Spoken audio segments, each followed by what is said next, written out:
it's Dan Kenner with another episode of The Casual Author. Today is Wednesday, June 14th, 2023, and this is episode number 80 of the podcast, which is pretty awesome. Today we're talking to Anorin Arssinous about flawed characters, why they're important, how to write them. We also dabble quite a bit into her pantsing or writing by the seat of the pants process. It's a really enlightening conversation and it's really fun. I think you'll really enjoy what we talked about. Anorin is an amazing author. She has a lot of great experiences that you're going to want to stick around for. So hopefully you'll want to listen to that. So in terms of updates, we got another round of chickens. I feel like this is the time of year where we just have so many animals that I just have to not think or dwell on it too much because I get a little overwhelmed with how many mouths I'm truly feeding. This round of chickens that I picked up this morning was, I won't say accidental, but unexpected. Let's go with unexpected because we hatched out our own layers this year. We were hoping to kind of get, I talked a little bit about it last time. We were hoping to get, kind of a middle bird, a meat, chicken, and egg layer, and then breed them and then hatch our own eggs. Unfortunately, our hatch rate was so low, and we were a little bit disappointed with the egg laying of our current flock. They're not laying as many eggs as our family can eat. We go through a lot of eggs, and we're only getting around 4 to 7 a day. Now, I know that sounds like a lot, but there's 8 people in my family, and we eat a lot of eggs. It's a really go-to meal for us. We use it in a lot of things. So, we're going through 5, 6 dozen eggs a week. It's pretty impressive, yes, but this is why we need chickens that will actually lay eggs. So, given that our experiment with hatching these chickens kind of failed, it's no big deal. It happens. We knew it might fail. We decided to get some higher egg layer chickens again. This kind of hybrid meat egg layer chicken is just not working. So we got some well-known chickens, ones we've had in the past. We've got some barred rocks. We've got some sex links. Those lay a lot of eggs. We also got some, trying to remember what they're called. They're red chickens, but they're really notorious for laying a lot of eggs. So we got a shipment of those 15 egg layers today. But now we've got, a lot of different sets of chickens. We've got our grown-up egg laying flock and couple roosters. Then we've got our 30 meat chickens. And then we have a set of like 9, I think it's like 8 or 9 chickens that we actually hatched that we're going to be keeping for egg layers and the roosters. And then we just got 15 more egg layers, and it's kind of a colorful flock there. A bunch of different colors. It's kind of fun to have a colorful flock. In any case, there we are. We've got more chickens, and now we just have to find places for them. Fortunately, we have a lot of old chicken tractors because we've been upgrading our chicken tractors over the years. So we've got a bunch of extra ones. I just sectioned off a little portion of our 8x8 one. They don't need a huge area. They're still little teen chickens. We'll open it up to them when they need more space. But for now, they're happy as can be in their little, 4x4 spot. In any case, they're doing great. We actually managed to get away as a family for the first time in a very long time.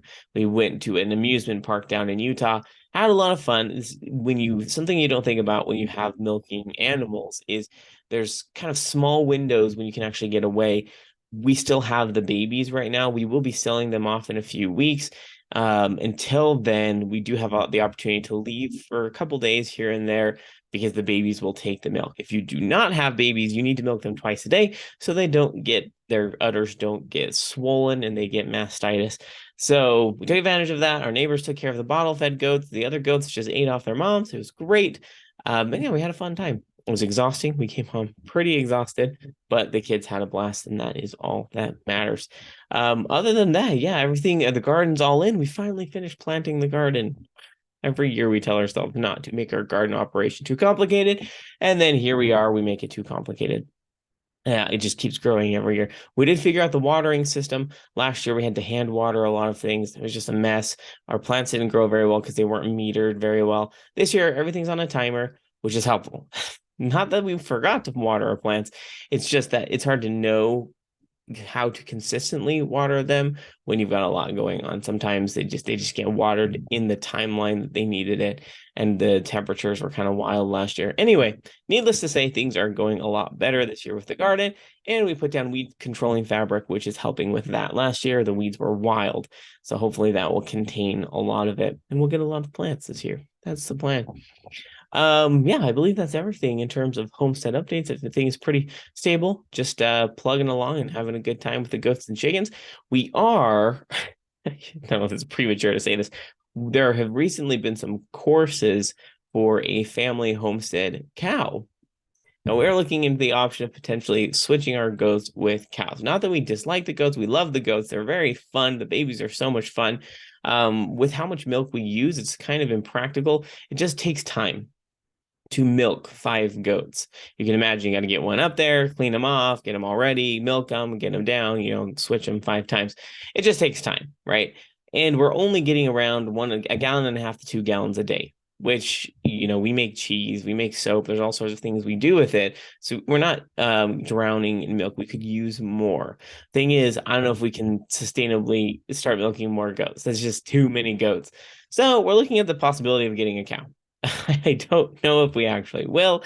That's a lot of change, a lot of money up front, and we would eventually get rid of the goats and switch it for the cow, which could give us upwards of, I don't know, I can't remember what it said, somewhere like 8 gallons a day. Wild. I don't know if we'll actually do that. Inevitably, it will mean we'll get pigs as well to help with the excess of milk, if there is any. You just feed it to the pigs and the chickens, and it's a grand old time. Anyway, that's kind of up in the air. Still under discussion. We're learning a little bit more about it, if it would be good for us, but you may be hearing about cow preparations at some point. We'll actually see. In any case, in terms of author news, I'm getting so close to prepared to editing the Dragon Blooded draft that I have. It's been sitting for about a week and a half.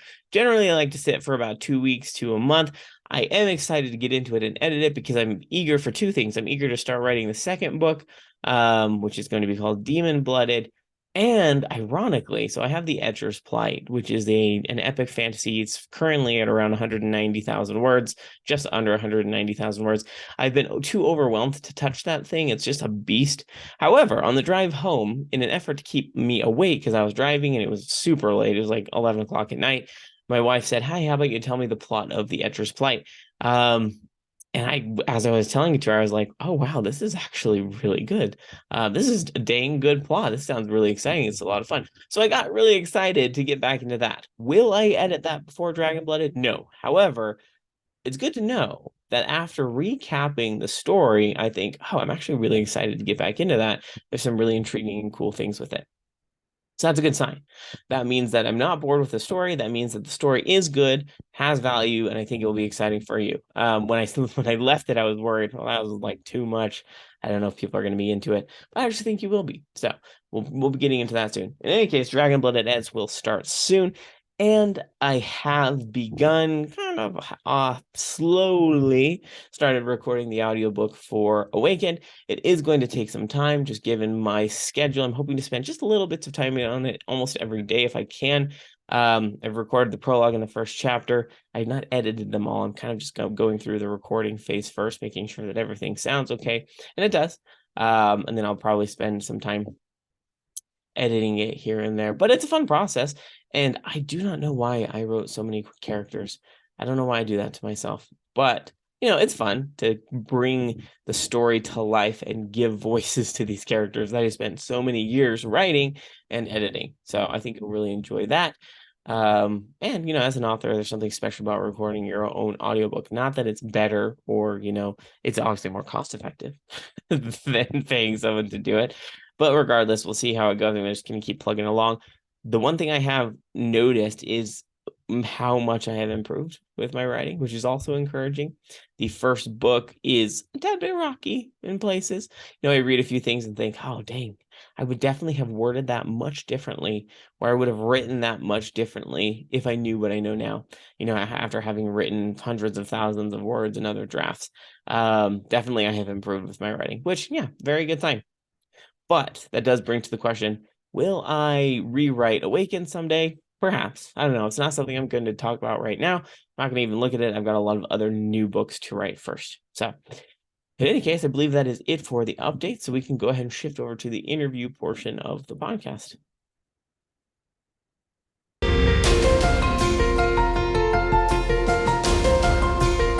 Hey, Anorin, how are you today? I'm good, Dan. How are you? Doing very well. I'm looking forward to learning more about you and your books and your experience with writing. I love talking to writers of all different ages and experience. It's just great to hear people's experiences. So before we get into that, how long have you been writing and publishing? So I've been writing since, first of all, thank you for having me on your show. Love being here. Um, I have been writing probably since elementary school. Been writing professionally probably since middle school. Um, but I became an author, I think, what was it, 2020? That's when I officially published Okay, sure. my work. But I've been writing since I was very little. So what kind of things did you write when you were little? Just like fantasy type. I always love to ask people that because I didn't write when I was little. I don't have that Oh experience. It's like, goodness. what kind of things were you writing? What did I write? Indeed. So I I wrote a lot. So it was mainly, boy meets girl and they fall in love, happy ending, right? My Mm-hmm. writing, if you haven't known, has changed dramatically, except for the boy meets girl and they fall in love part. Um, so I would write that, but every part of my writing has always had an element of magic or fantasy or supernatural to it. So it would always be like, if like the one story I had, like it was a boy meets girl, um, but there's some sort of fate element involved. And another one was a Cinderella story that I had to write for class. It was, I think, maybe second grade or third grade. And the teacher's like, instead of a slipper going missing, you need something else. So I was like, well, what the heck am I going to use? So I came up with a ring, an opal ring, which was for my birthstone. Oh, cool. And she loved it so much. She's like, you should probably be a writer. And my young 9-year-old impressionable mind was like, okay. So I've been writing ever since. Well, how fun. I mean, what a great impression that that person, that role model had to encourage you to create when you were younger. I think that's amazing. Yeah. That's the type Yeah. of stuff we should do. It helped a lot because I would always write, well, in my head, because I've been suffering from insomnia since I was very young. So I would tell myself stories to help me fall asleep. But then I would tell myself stories so much I wouldn't fall asleep because I wanted to continue the story. So then I would just Mm-hmm. end up writing them. And I did a lot of poetry as well. The poetry got more more involved in high school. Poetry is something that I actually did have my own poetry kick in high school as well. Really? I made like a blog spot website. It's still out there. I haven't yet to tell anybody about it because for some reason I'm way embarrassed about it. I'm just not great at poetry, not because poetry is bad, just mainly because I go back and read. I'm like, oh my goodness, this is like the cheesiest thing you can ever. Like, I don't Absolutely. know what was about me. But so for your poetry, was this like inspired by classes? Like were you required to do poetry by your classes, or you just kind of dabbled in it out of interest? Oh no. So like I was when I was in high school, I started when I was 13, so I was a little younger than all my other classmates. So I always felt very left out. I was very much the quiet, lonely kid. Mm-hmm. Um I was a lot like the goth alternative, but without dressing that way. But Mm, that was my crowd. I was like the violin orchestra kid, the sure. artsy kid. So I was very much by myself until I found, my friends and stuff. But poetry, because I was writing, so eventually I started to see I wanted to kind of challenge myself. I'm like, because when I write a lot. I don't know when to stop writing. Like sometimes I don't know when to stop talking. So I'm like, let me try and challenge myself with poetry and like haikus and stuff like that. Um, so I started doing that and got myself a little journal and would write poetry. It wasn't for class at all. It was just something I wanted to do for myself. Eventually, I took, English classes and stuff that required poems and stories and stuff. But um, yeah, it was just something that I wanted to do for myself. And some of them I go and look back on, and I'm like, this is cringe. This is 110% cringe. There's potential there, but it's cringe fest so bad. Well, I mean, as Um, writers, there's going to be some of that yeah, but cringe it's writing that good. happens. It's good that it's a cringe fest because I can see that there's been growth from that Sure. point. Yeah. So Yeah. And it's encouraging, to go back and read stuff. You're like, oh, this is um I've made way more progress than I expected. Right? Like Absolutely. sometimes you feel like I'm not learning, like I'm not actually making progress. And they're like, oh wait, like this was only 3 months ago. Huh. Right. Like I actually made a little more progress than I expected. I can totally relate on the you don't know when to stop writing thing. I am notorious for overwriting as well. Um, but unfortunately, it's to the point where my editors will read through and they're like, "That was a long book, but there's not really anything to cut out because you made it too tight." And I was like, "Oops." So like, it's not just like extravagant writing on my part. I just make too complicated of stories that I just can't finish them in a reasonable word count. I'm like, there's just so But I much to love that. wrap it up. Yeah, there's I love writing longer stories. Um, Kairos, which is my first book, before I published it, was almost 300,000 words. Oh my goodness. Yeah. And I was like, all I have to do is some, technical editing because the I'm pretty good at developmental editing. And when I sent it to my editor, that's what she said too. She's like, I really have to do any developmental edits. She just have to do like, semicolons and like some grammar stuff, catching typos and whatnot.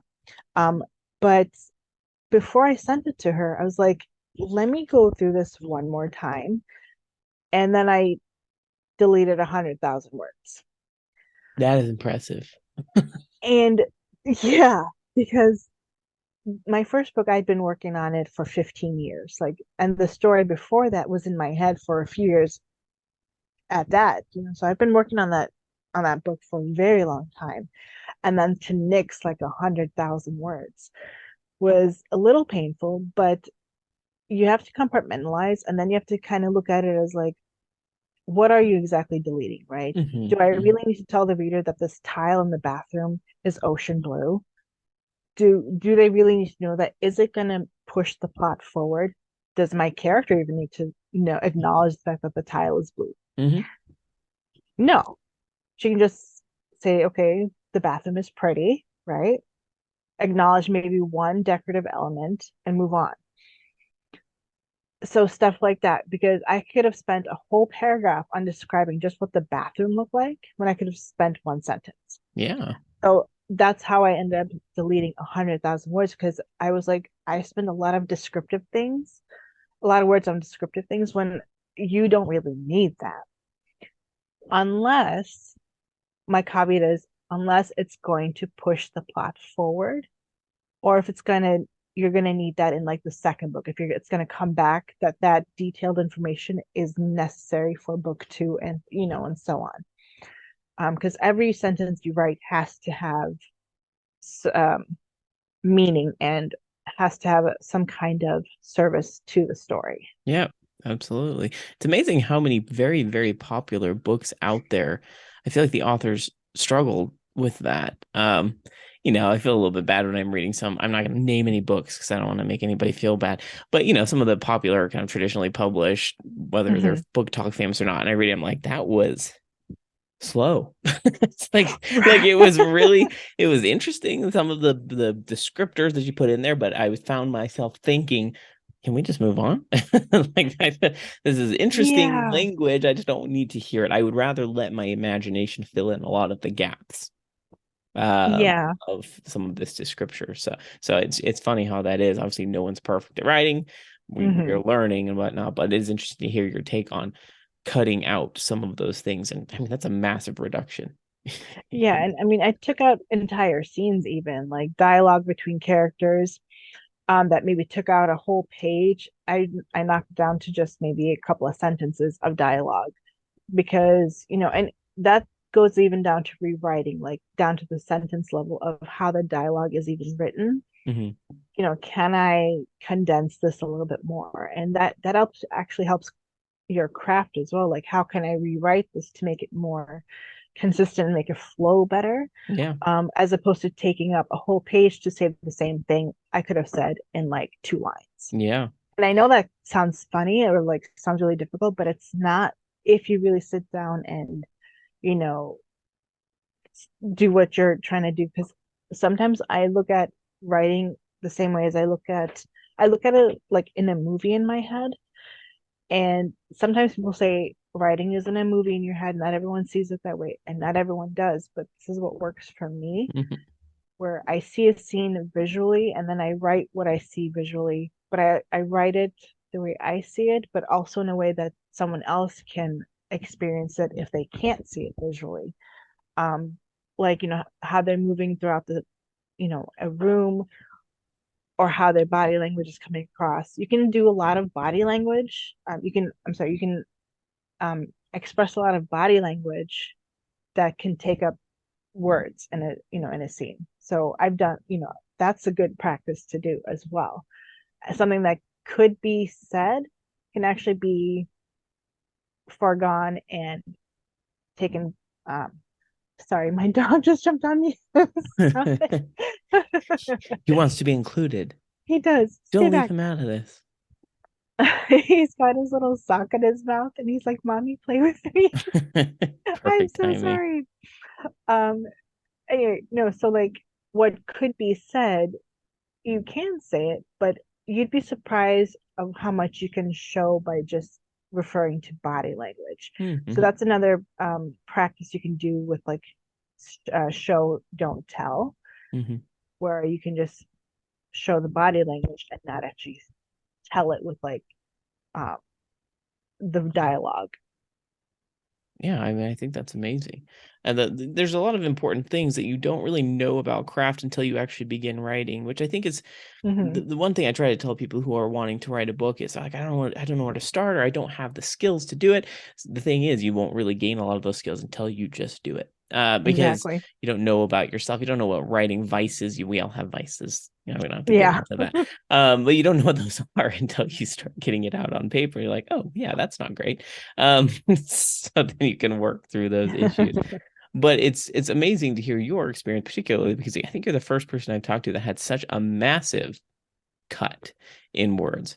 Oh Which, yeah. that's, I honestly, I would probably put that book in the closet and not touch it for 10 years. I would be too overwhelmed to even look at that thing. So I'm impressed that you went through the work and did it. So I want to talk a little, pick your brain a little bit about characterization, because this is something that for me, characters are so important in a story. Plot driven books are great, but I really like character driven, emotional, changing, those types of things. That's what I really enjoy in a book. If the characters fall flat for me, I don't care. I don't want to read the book. I'm bored because they just don't feel real. They don't feel relatable to me, even if they're not like me. And when I say relatable, I don't mean Hmm. they're like me. I just mean like they're human, Hmm. or they're even maybe it's a fairy. They're just relatable in that way. So for you, how did you approach your characterization for your books so that they could be the characters that are engaging? I don't know if you know much about my series, but my series is it's a dark urban fantasy, Hmm.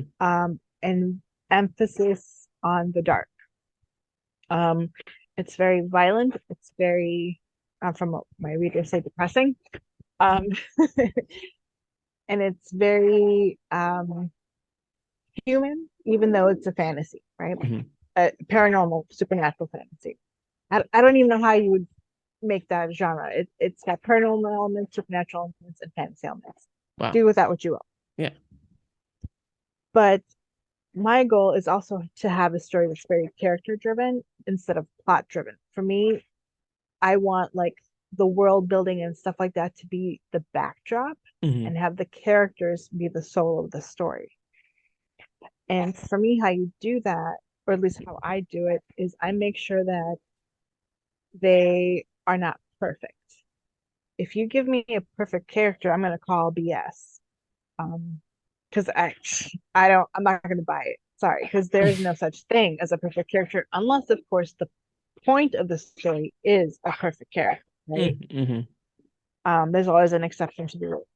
So for my main character, Devi, she is a psychic and a witch, and then she goes through, her inciting incident, and she becomes a bit more, right? She becomes an immortal, half immortal, and she gains all these new abilities, and then all of her psychic and magical abilities that were already in her were awoken and went full blast.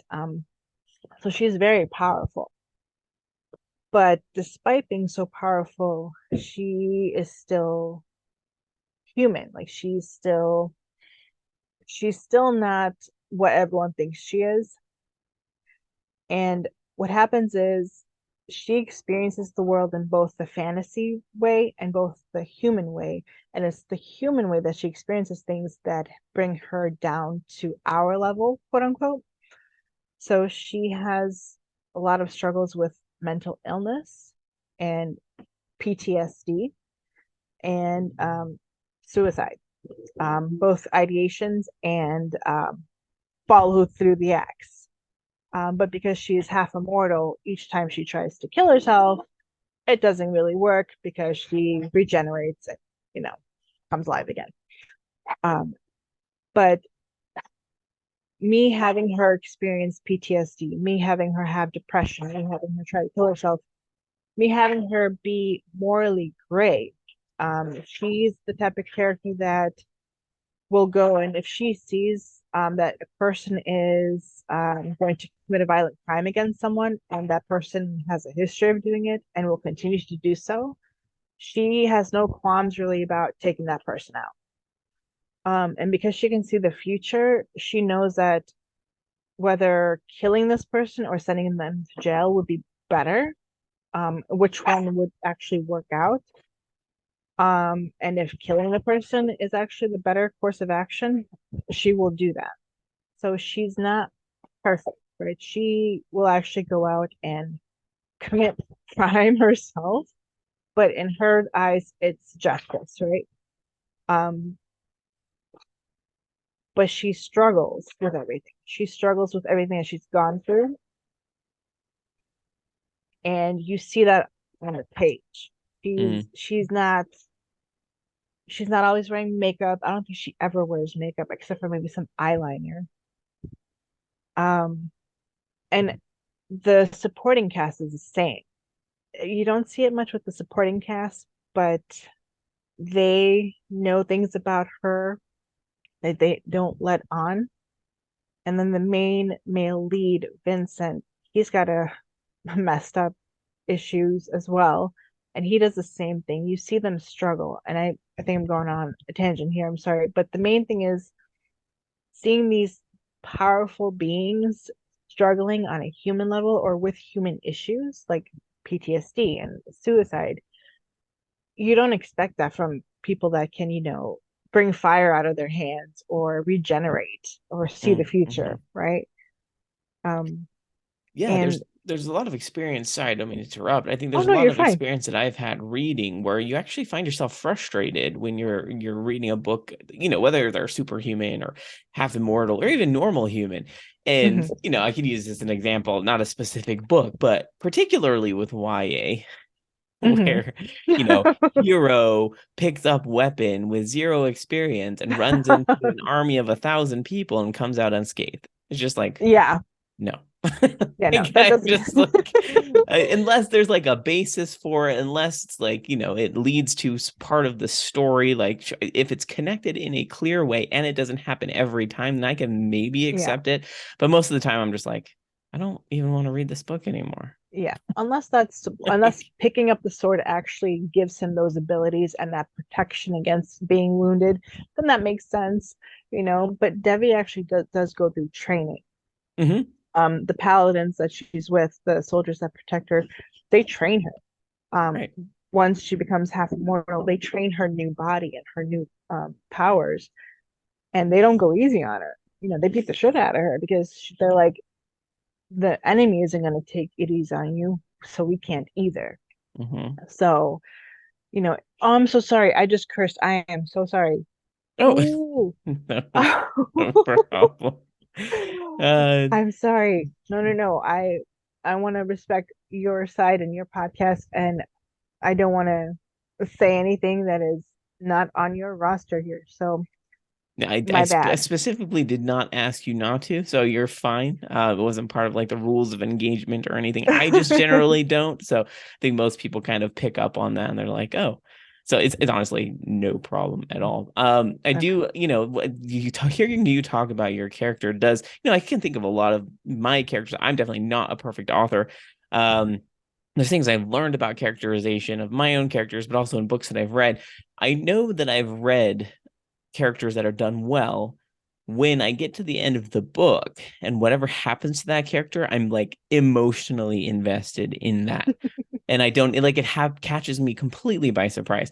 Like I don't realize how much I care about that character until, whether it's something sad that happens or something Hmm. crazy that happens or peril or whatever. And I'm just like, and then I'm like, wait, how did I get here? Like, when did I get so attached to this character? But that's good. That's exactly generally when I'm Yeah. reading a book fast and I'm interested in it, then that's already happening to me. So for you, like when you, particularly with side characters, actually, I do want to just ask this question because I think it might play into how you did some of these things. Do you generally plot out your stories, or are you kind of like a discovery writer, pantser type person, Okay. So, or a combination? hmm, Because there's I'm there's a combination, of course. see, what I learned is when I first tried to plot, do you know the show Friends? I do, yeah. So do you know Monica Geller Yes. and her legitimate, like she has like OCD and like how she like categorizes things and organizes things. And Hmm. if I plot the way I really want to plot, I will never write because I'll be plotting from Yeah. sun up to sundown. Yeah. Because I will go into every single detail and, character profiles, world profiles. Like I won't stop. And because I started at one point and I was like, I could see myself going down the rabbit hole. And I was like, nope, nope, we're going to pull this back and we're just going to pants it. Hmm. Okay. So what I do now is I plot the main things. Yeah. Like I write down like the main beats that are going to be in the story, the Hmm. main plots, uh, some of the scenes that I know I want, maybe how the story ends. Sometimes I don't even know how the story is going to end. Yes. I just wing it, right? Um, and from there, once I have that foundation, like the anchor points of the book or of the story, then I just go into it. I don't even necessarily have a starting point. I just start writing with music. If I don't have music, God help me. Um, Yeah. but I totally discovery relate. writing, Yeah. yeah. So the reason that's relevant is because once again, there's no right way. Okay, people will probably shoot me for saying that, but I mean, there's everybody writes so differently. And I don't think Mhm. any person can clearly say this is the writing process that will one work for everybody and two make you so successful. Like everybody's No, there just isn't. so different. There's No, nothing, right? I don't there's care if you've written plot absolutely books. nothing. No, because the thing is, every single writer is different from the one next to them. Right. We might write the same genre, same type of stories. You might get the same story idea and give it to 10 different writers, Hmm. and that story will be written 10 different ways Right. because Exactly. we are different people and we're going to channel that story and that information differently Hmm. because it's art and art is subjective. You cannot put uh, rules on it. I mean, there's grammar rules and stuff like that, but even those can be broken a little bit.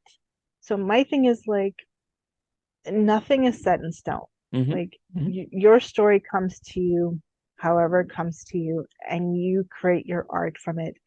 And don't let anyone tell you you're doing it wrong because it's your story. Hmm. I get so mad about that. It is your story. It is your baby. You write it the way you write it. And I will come fists ready at anyone who tells you otherwise. I love that. So in this case, with flawed characters, it's particularly interesting to hear from other discovery writers, because I'm also a discovery writer. Mm. How do you know as you're writing that you are infusing realistic flaws, realistic strengths and weaknesses into your characters as well as side characters without planning it ahead of time? I mean, because I don't know, I'm not a plotter, so I can't really say what happens with plotters in their mind, but I'm imagining for some reason they've got like these character descriptions of weaknesses, strengths, vices, yada, yada. I don't know. That's just what I'm imagining. But like we're discovering this as we write. So we don't do that. For you, how do you know that you're getting your characters right? So there is, that Pinterest rabbit hole that you go, like, what are the flaws of a character? They can be absent-minded, they can be a liar, they can have prejudices, yada, yada, yada. And you can put that into your character, right? But which character? How do you know that this character has this prejudice? How do you know that character is a liar? How do you know this and this?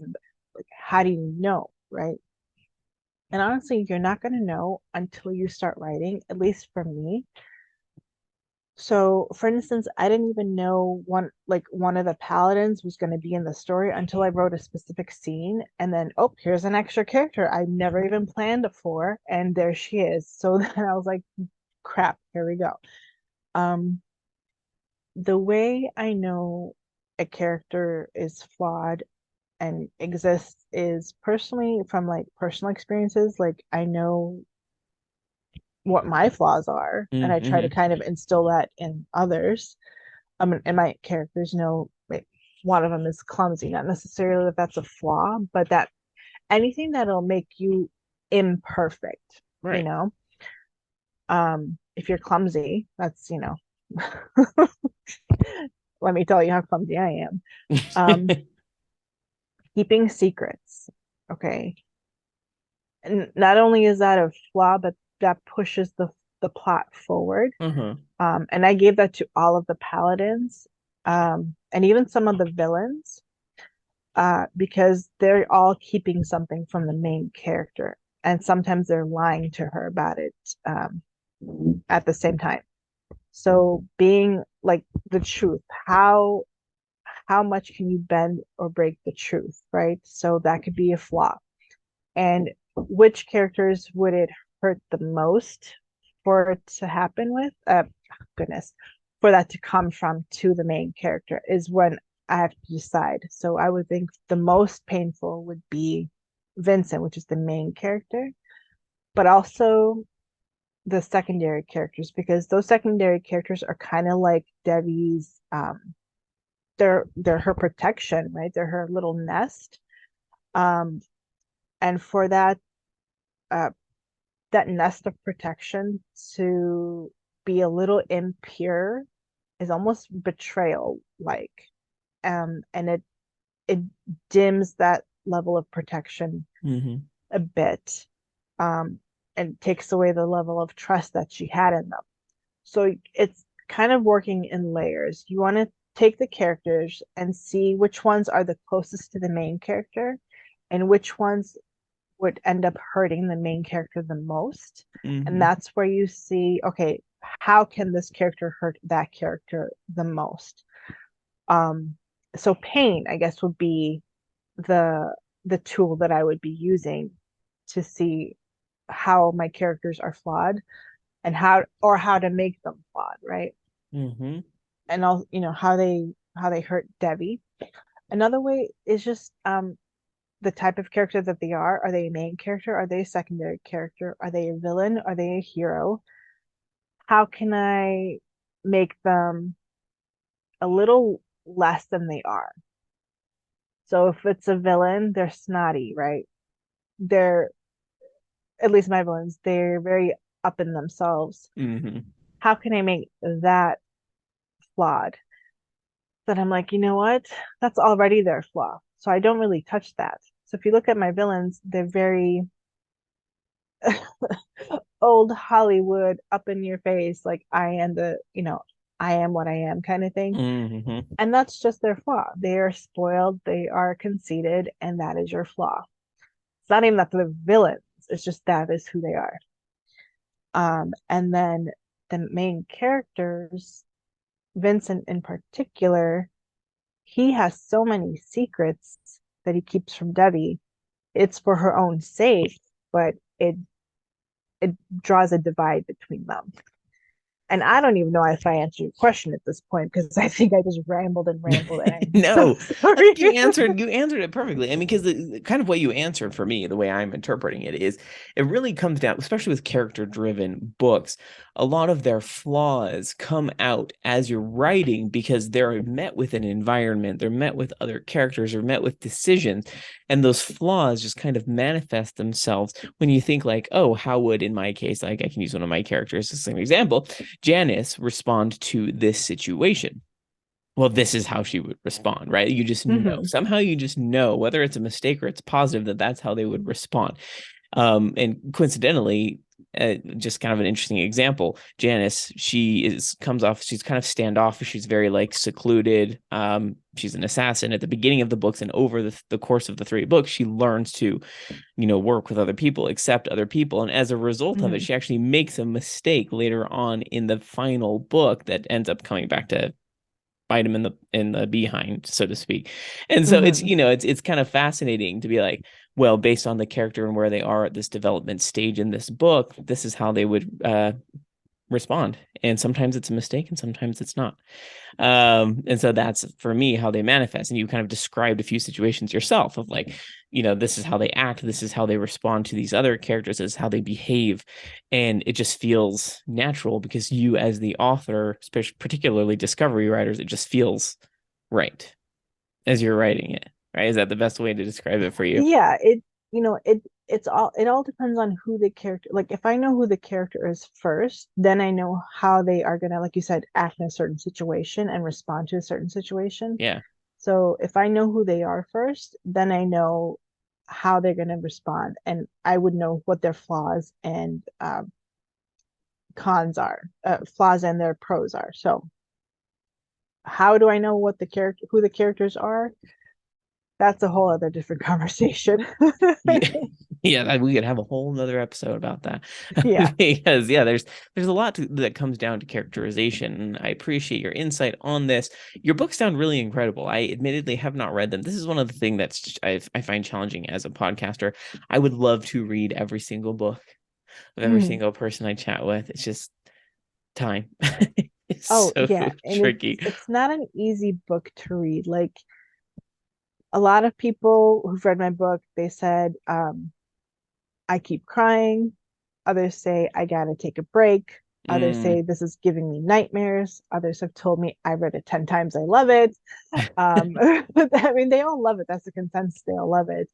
But they, like you mentioned earlier, like they love the characters. They didn't think they would in the beginning, but they get so emotionally invested. Hmm. And someone had asked me in a different podcast, like, how do you make your characters, how do you make your readers cry? And I'm like, hell if I know. And I really don't. But and I think to answer one of your questions, like, is to make the characters as relatable and as human as possible, Hmm. despite the fact that they're surrounded by such inhumanity. Hmm. Um, and yeah, so I don't know how I do it, but I'm glad that I do. And my evil author in me is like, yes, my readers are crying. It's like the biggest accomplishment, except for the part where I give them nightmares, and it's more than one person that it's happened to, and I'm like, Oh, oh my really? God. Yeah, because it gets dark because there's a lot of psychological and physical torture that Oh happens. my goodness. And plus it's just sad. So I don't know. Maybe it's a good thing that you haven't read it. So don't even worry about it. I'm a sensitive person. I mean, I'm not that, but I'm an adult. I'm generally not that sensitive, but normally I don't choose to read books like that. So it's part of the reason I don't really read horror. It's just not really my forte. Yeah, But I it's love that a people little like bit of to read horror it. too. Yeah. I think, it's great that we Mhm. are at liberty to write whatever we'd like. The Yeah. freedom is incredible, and I love it. So did you self-publish these books then? I did. So at first, a few years back, when I first finished the book, because it's gone through several rewrites, Mm-hmm.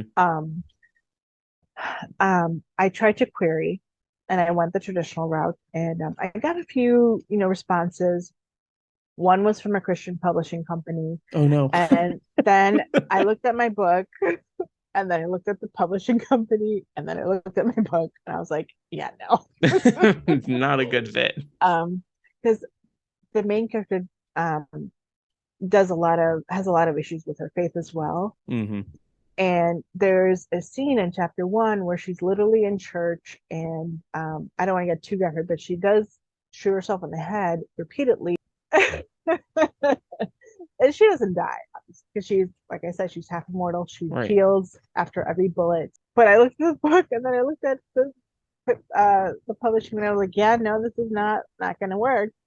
Um, and then it wasn't until the pandemic hit and my hours were cut at the hospital, and I was like, if I'm gonna do this at all, I'm gonna do it right now. Yeah. And I did all my research, and I had no idea that when you go traditional, although it has so many pros, I didn't know that they take your copyrights from your Mm-hmm. story. Like they own your book at that point if you sign on with a traditional publishing company. Mm-hmm.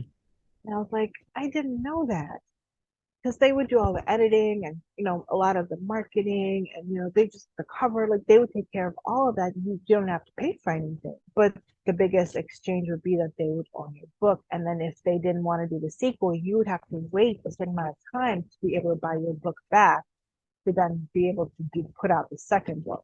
Mm-hmm. And I was like, no, no, we're not doing that. So I was like, I looked up everything about self-publishing industry, and you retain 100% of your rights. You Mm-hmm. get more royalties. Yeah, you pay for everything yourself, but I own my story at the end of the day. So yeah, I am indie published. I have my own company, my own LLC, and then yeah, I that's the route for me. That's what I'm doing, and I'm taking classes to do editing as well. So I'll be offering editing services too, and just Oh, cool. sharpening my editing skills for myself. Yeah, but indie is my way to go. And there's no wrong path either. Like Right. whether you go traditional, hybrid, or indie, there's no wrong path. But for me, like I want to have my story for myself. I came to similar, just the same conclusion based on similar reasoning, the ownership of the rights. And anybody who Yeah. knows, I've had various discussions about traditional versus independent publishing. I queried exactly two agents and realized this is not how I want to be spending my time. Uh, Hmm. regardless, like could my story have been published traditionally? Possibly, probably, if I had Hmm. tried more. But I was like, I'm not writing query letters to wait Yeah. for 3 years for my book to get published when I can just publish it Yeah. now. Yeah. So That was another that's, thing, just the time limit. Like it would take, because I sent out 100 queries or something, and oh then my goodness. if you find an agent, then it's like a year, 2 years Hmm. to get to a publishing house, and then even more years than that to even get the book out. So I was like, Hmm. I'm on a time clock here, people. No, I Yep. want my story out now. Right. Like So why would I want to spend time writing query letters when I could spend time writing more books? Like I'd rather focus exactly. my time on that. Regardless, this has been an amazing discussion. We are running a little bit short on time. So before we go, I think this is a perfect segue into where can people find more information about you and your books and your upcoming editing services. Yeah, so everything you can find on I have an Instagram, but I'm more active on TikTok. It'll be author Anorin Arssinous. And yeah, just search my name and you can find me. I'll have a link tree. I do have a link tree on my bio on the TikTok, and everything is in there. The form for my podcast, the link for my editing services will be up in just a couple of weeks. And links to my Amazon for my books is in there as well. Awesome. I think that's great. We'll definitely put some or all of these links in the show notes so everyone can access those super easily. And thank you so much for your time. This has been amazing. Thank you so much, Dan.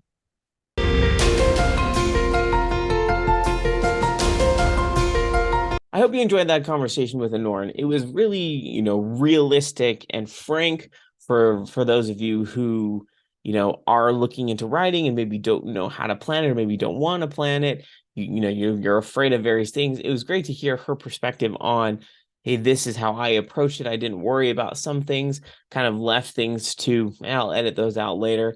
The human brain can handle a lot of information and a lot of disorganization. So if you're in that phase where you're a little bit worried to get started, definitely take some heart from that conversation with Anorin and just get into it. Just start writing. I think you'll find that as you start writing, a lot of those pieces will fall in the line without you having to pre-plan them. Now, if you're a plotter, great, plot away.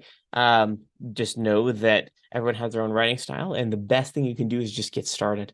Don't sit on it. Don't sit on this hope, this dream of writing. Just get started. I think you'll be happy that you do.